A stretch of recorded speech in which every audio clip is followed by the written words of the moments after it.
I won't even need a sword.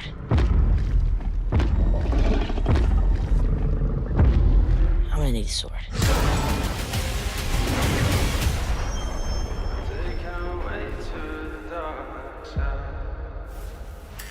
Percy Jackson is a series of young adult novels that I never read. Back in the day, I read a lot of stories like Percy Jackson. I read a lot of young adult series and franchises, especially the biggest ones. But for some reason, I never got around to reading Percy Jackson. But the TV show just came out today on Disney+.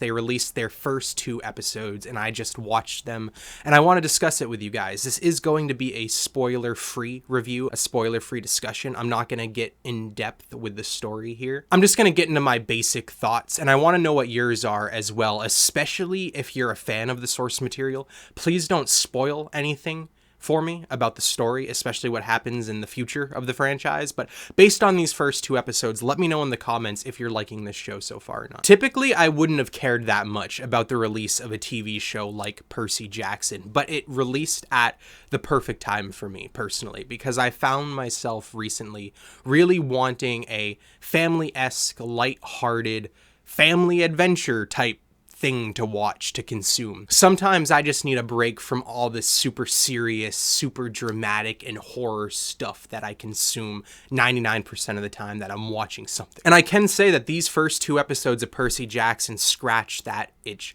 perfectly. But anyway, I'm going to break up my review into 2 parts. I'm going to talk about the pros and I'm going to talk about the cons. But before I do that, you should consider subscribing. I talk about TV shows all the time on this page, but I also talk about movies. Tomorrow, I'm going to release a review for Rebel Moon, but I also do trailer reactions and I talk about video games. So if any of that stuff seems interesting to you, you should consider subscribing. But anyway, let's get into the pros first. The first pro that I want to mention is I am actually genuinely really enjoying this world that they're building, that they're setting up. I don't know much about Greek mythology, and I'm not sure how accurate the Percy Jackson series is going to be in terms of, you know, more historic Greek mythology. But regardless, I'm still interested. And whenever those Greek mythology elements start to show themselves in these first 2 episodes, I really, really like what I'm seeing, especially the character designs. There's a scene where one character in particular, an adult, turns into this really creepy looking half creature, half human hybrid.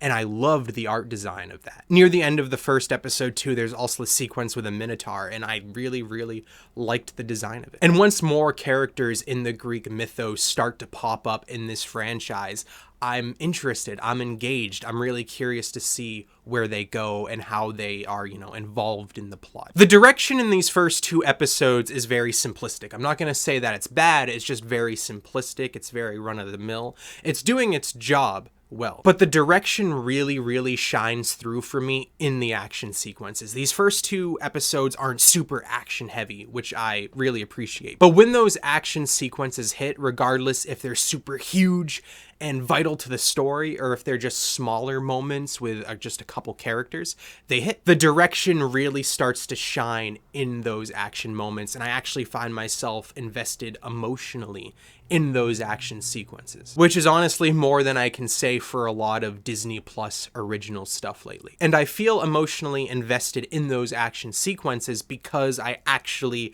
care about the vast majority of these characters so far. I personally didn't think that was going to be the case. Now, don't get me wrong, I don't love these characters. It's not like I'm enjoying these characters as much as I was the cast of House of the Dragon after the first episode, or something like that, but obviously they're 2 different things entirely. But I can say I'm enjoying them far more than I thought that I was going to. Especially the main character of Percy Jackson himself.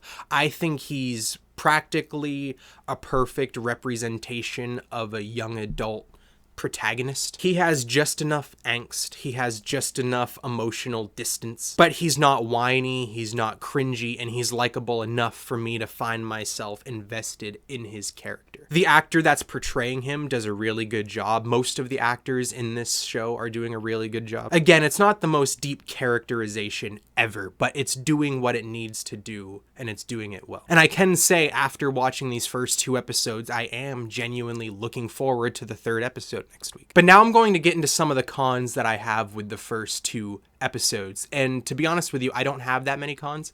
And the cons that I do have are solely because of the fact that this is based off of a young adult series and the show is targeted towards a young demographic. And the flaws that I have with Percy Jackson and the Olympians are the flaws that I have with most young adult things, whether it be young adult based TV shows or novels. A lot of the character arcs, a lot of the characters themselves are very simplistic and very cliche. The main character has this sort of chosen one, special one character arc going on. He has mysterious parents. He doesn't really know his past. There's a magical, mysterious old man character that serves as sort of a mentor for the main character. And the core supporting characters in this show are also basically outcasts themselves. But at the end of the day, I can't really flaw it for that because that's what it's supposed to do. That's sort of the job of young adult novels and young adult movies and TV shows. It's to be a very simplistic version of the adult versions of these things. So obviously the stuff that it's doing, I highly doubt it's going to be the best version of any of it.